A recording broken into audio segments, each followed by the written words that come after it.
Hello everyone. हमने part 1 में ये है ज्योग्राफी चैप्टर 5 और ये है क्लास 7 का। देखिए हमने इसके पार्ट 1 में हमने पढ़ा था कि पानी का हमने वाटर साइकिल देखा था। देखिए वाटर साइकिल का हमने पढ़ा था और फ्रेश वाटर का हमने वो पढ़े थे। तो आगे हमें पढ़ना था, हमने यहाँ तक कंप्लीट कर लिया था एक्टिविटी तक। आगे का हम देखते हैं। Water is absolutely essential for survival. Water बिल्कुल एसेंशियल है सर्वाइव करने के लिए। Water alone can quench or thirst when we are thirsty. जो पानी है वो अकेला ही हमारी प्यास को बुझा सकता है जब हम थ्रस्टी होते हैं, मतलब जब हमारा गला सूख रहा होता है या जब हम प्यासे होते हैं। Now don't you think we are wasting a precious resource when we use water carelessly. मतलब आपको नहीं लगता क्या कि हम लोग पानी को वेस्ट करते हैं, जो हम प्रेशियस हमारा रिसोर्स है उसको वेस्ट करते हैं केयरलेसली। अब यहाँ पर हमें दिखता है कुछ एक बॉक्स बना हुआ है, इसमें हम देखते हैं कि पानी हमारे लिए इम्पोर्टेंट क्यों है। इसमें आपको ये एक होमवर्क टाइप दिया गया है कि पानी हमारे लिए इम्पोर्टेंट क्यों है। और सेकंड हमें दिया गया है such some ways in which water can be conserve. A part में हमें बताना है कि आपके घर में कैसे पानी को बचाया जा सकता है और बी पार्ट में हमें बताना है कि आपके स्कूल में कैसे पानी को बचाया जा सकता है। ये आप लोग खुद सोचिए, क्योंकि यह आपके लिए जितना आपने अभी चैप्टर को समझा है उसमें से आपके लिए छोटा सा होमवर्क है। नेक्स्ट टॉपिक है ओशियन सर्कुलेशन। अब देखिए ओशन में सर्कुलेशन कैसे होता है हम पढ़ते हैं। देखिए पहले हम ये वाला बॉक्स में देख ले रहे हैं। March 22 is celebrated as World Water Day when the need to conserve water is reinforced in different ways। मतलब जो March 22 एक ऐसी डेट है जो पूरे देश में पूरे वर्ल्ड में सेलिब्रेट किया जाता है वाटर डे के नाम से, जब वाटर को कंजर्व करने के लिए रीइंफोर्स किया गया था। मतलब लोगों को फोर्स किया गया था कि वाटर को अलग अलग तरीक़ों से कंजर्व किया जाए। तो हम अपने टॉपिक पे आते हैं ocean circulation. There is something magical about walking bare feet on the sea shore. मतलब ये कुछ अलग सी मैजिकल थिंग होती है कि हम सी शोर का मतलब होता है कि जो समुद्र का किनारा होता है वहाँ पे सैंड पे बीच पे वॉक करें। The wet sand on the beach, जो गीली गीली सैंड होती है बीच पे। द कूल ब्रीज, मतलब जो ठंडक लगती है। द सी बर्ड्स, सी में जो बर्ड्स होती है समुद्री birds. The smell of the salt in the air and music of the waves, waves का जो म्यूज़िक होता है इतना अच्छा लगता है। एवरीथिंग इज सो फैसिनेटिंग, मतलब जो सारी चीज़ें होती है वो बहुत अच्छी लगती है हमें। Unlike the calm waters of ponds and lakes, ocean's water keeps moving continuously। जैसे पानी होता है पाउंड्स में, लेक्स में, ओशंस में, वो हर जगह मतलब मूव करता रहता है कंटिन्यूसली। इट नेवर स्टिल्स, मतलब वो कभी स्टिल नहीं रहता, एक जगह पे नहीं रहता, वो हमेशा मूव करता रहता है पानी।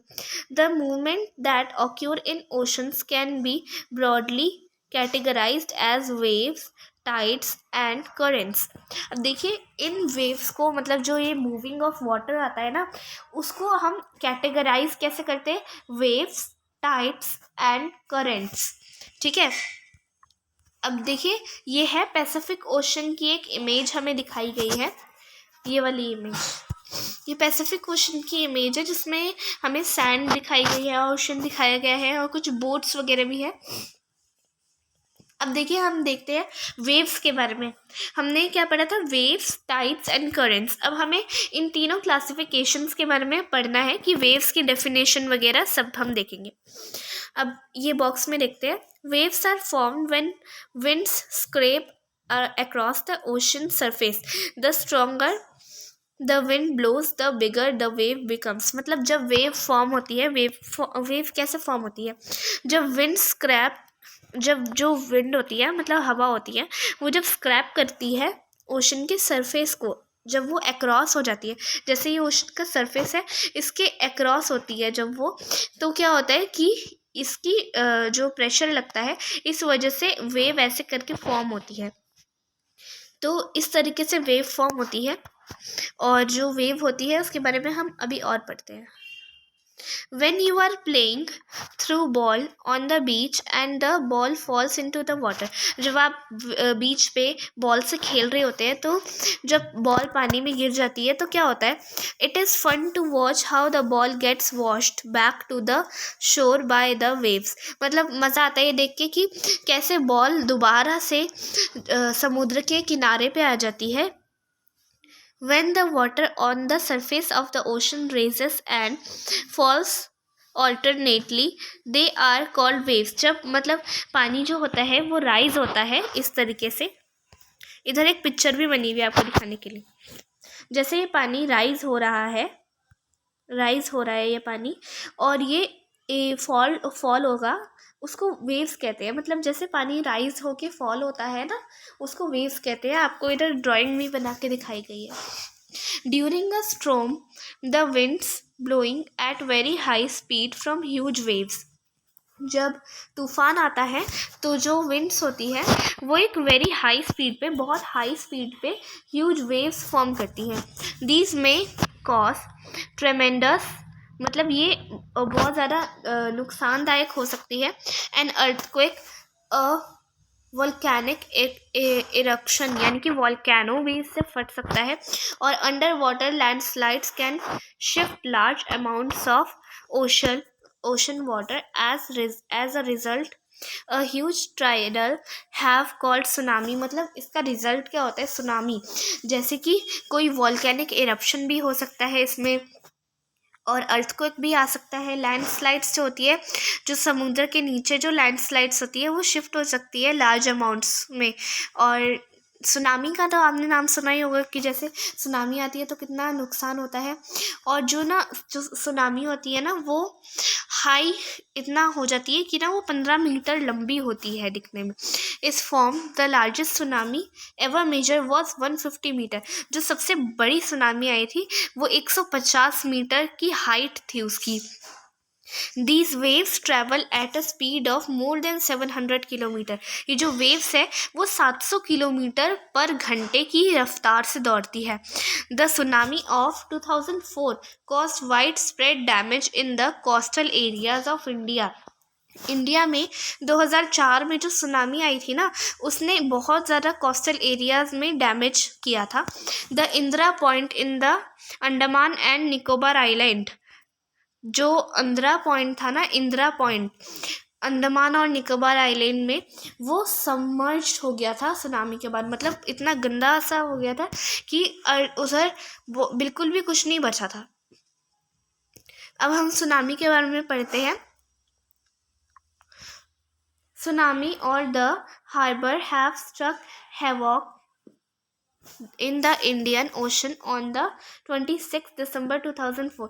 ये डेट आपको याद रखनी होगी, 26 दिसंबर 2004 में सुनामी आई थी।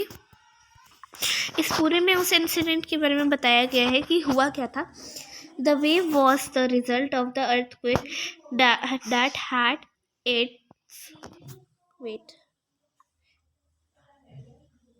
that had its epicenter close to the western boundary of Sumantra. मतलब वेस्टर्न बाउंड्री जो थी सुमंत्रा के पास, उधर अर्थक्वेक आया था बहुत तेज।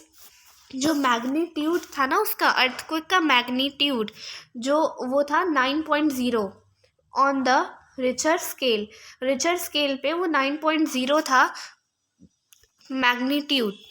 As the Indian plate went under the Burma plate, there was a sudden movement of the sea floor causing the earthquake। The ocean floor was displaced by amount 10 to 20 meter and tiled in a downwardly direction। मतलब कि जो earthquake था वो 10 to 20 metre tiled हो गया था। मतलब जो समुद्र के नीचे की ज़मीन थी वो 10 से 20 मीटर तक हिल गई थी, अलग अलग हो गई थी। ठीक है, तो a huge mass of ocean this mark the withdraw of the water mass. मतलब जो पूरा का पूरा ओशन था उसका विड्रॉ हो गया था, मतलब मार्क्ड हो गया था कि वो उधर से हिल चुका है oceans. Water mass from the coastlines of the land masses in the south and south east Asia. जो साउथ ईस्ट एशिया और जो साउथ पार्ट था उसमें क्या हुआ था कि जो कोस्ट लाइन्स थी, कोस्ट लाइन्स मतलब जैसे कोस्टल की लाइन्स होती है ना, लाइन्स बनी हुई होती है कोस्टल्स की, तो वो लैंड मास से साउथ और साउथ ईस्ट से वो हिल रहा था. After thrusting of the Indian plate below the Burma plate, the water mass rushed back towards the coastline. Tsunami traveled at a speed of about 800 kilometre per hour. जो tsunami आई थी वो कितना travel हुई थी? 800 किलोमीटर पर आवर की speed से, comparable to speed of commercial aircraft and completely washed away. ठीक है, इसमें आगे हमें यही बताया गया है. Some of islands in the South Indian Ocean. The Indira Point in the Andaman and Nicobar Island that marked the southmost part of India got completely submerged. मतलब ये पूरा का पूरा सबमर्ज्ड हो गया था. उसमें कोई भी अच्छी चीज़ नहीं बची थी, सारा का सारा ख़राब हो गया था जो भी एरिया था. और ये उसकी पिक्चर्स है सुनामी और तमिलनाडु कोस्ट. ये तमिलनाडु की जगह की सुनामी की पिक्चर्स है कि किस तरीके से ये पूरी तबाही हो गई थी यहाँ पर. और इसमें आगे यही लिखा है कि सुनामी की वजह से किस किस तरीके की तबाही यहाँ हो सकती है और हुई थी पहले. अगला टॉपिक है टाइड्स. टाइड्स का मीनिंग भी, टाइड्स को भी ऐसे कैटेगराइज किया गया है वेव्स की तरह. लाइक जैसे पानी का चढ़ना उतरने को हम वेव्स कहते हैं, ऐसे ही टाइड्स. अब हम टाइड्स के बारे में पढ़ते हैं. The rhythmic rise and fall of ocean water twice in a day is called a tide. मतलब जब रिदम तरीके से वाटर राइज होता है और फॉल हो जाता है दोबारा से ओशन पे, और ये 2 बार होता है दिन में, उसको कहते हैं टाइड. ठीक है. It is high tide when water covers much of the shore by rising to its highest level. This is low tide when water falls into lowest level and recedes from the shore. मतलब high Tide क्या होता है और low tide क्या होता है? Tides 2 तरीके के होते हैं. एक होता है हाई टाइड और एक होता है लो टाइड. ठीक है. तो जो हाई टाइड होता है उसमें क्या होता है, जब ये वाटर की जो होती है वेव वो ज़्यादा बड़ी निकलती है और फिर दोबारा से वाटर में चली जाती है. और लो टाइड क्या होता है, जब वाटर की जो वो होती है वेव वो छोटी निकलती है और दोबारा से पानी में चली जाती है, उसको कहते हैं शोर में लो.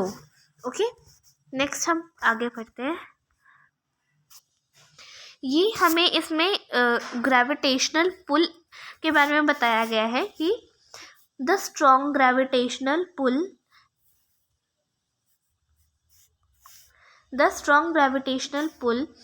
exerted by the sun and the moon on the earth's surface causes the tides. जो टाइड्स अब कॉज होते कैसे, टाइड्स कैसे बनते हैं? नीप टाइड के बारे में हम पहले पढ़ते हैं कि जब ग्रेविटेशनल पुल जो होता है वो सन से मून की तरफ आता है. देखिए जैसे इसमें हमें बताया गया है कि अर्थ मून को दे रही है अपना ग्रेविटेशनल फोर्स कर रही है मून को, और जो अर्थ है वो सन को भी फोर्स कर रही है. उस वजह से क्या होता है, कभी कभी टाइड्स होते हैं अर्थ में. ठीक है. तो हम अब आगे पढ़ते हैं और sir.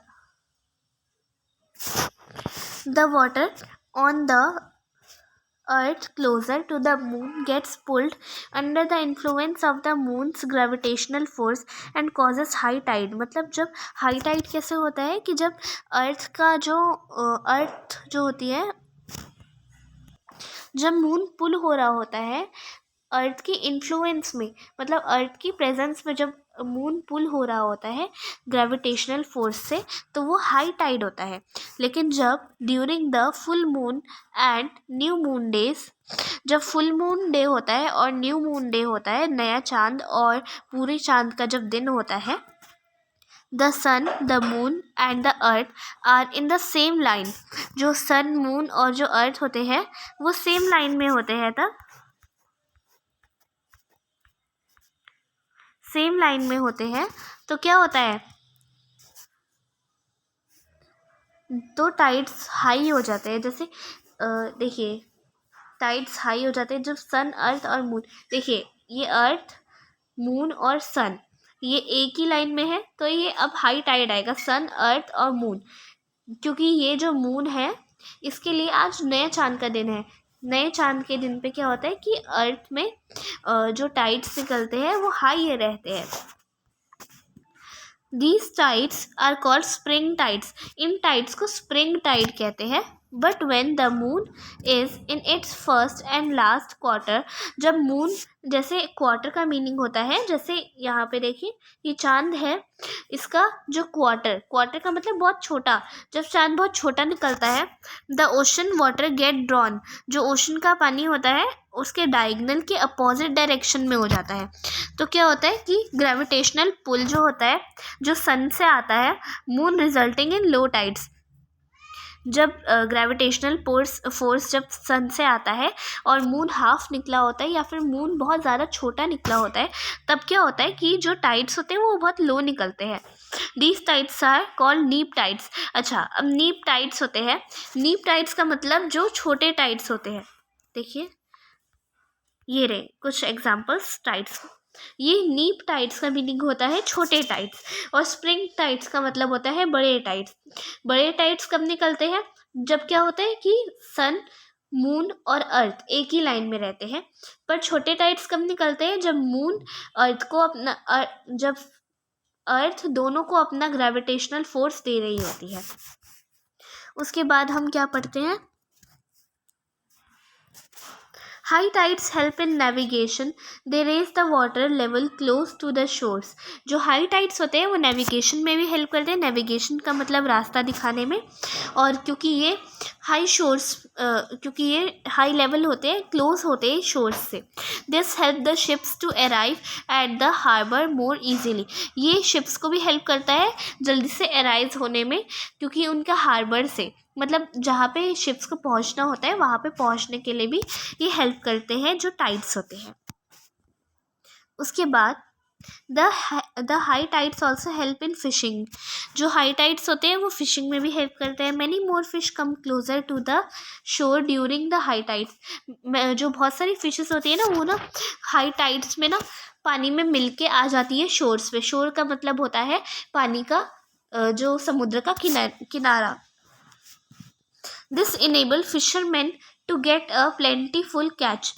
The rise and fall of water due to tides being caused to generate electricity in some places. जो high tides होते हैं ना वो, और ना उसमें क्या होता है कि वो जनरेट करते हैं इलेक्ट्रिसिटी कुछ कुछ जगहों पे।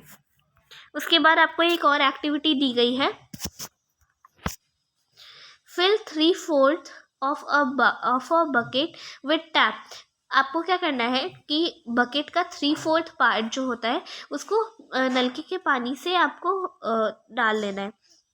Heat the water by putting an immersion rod on one side of the bucket, on the other side introduce an ice tray just removed from the freezer।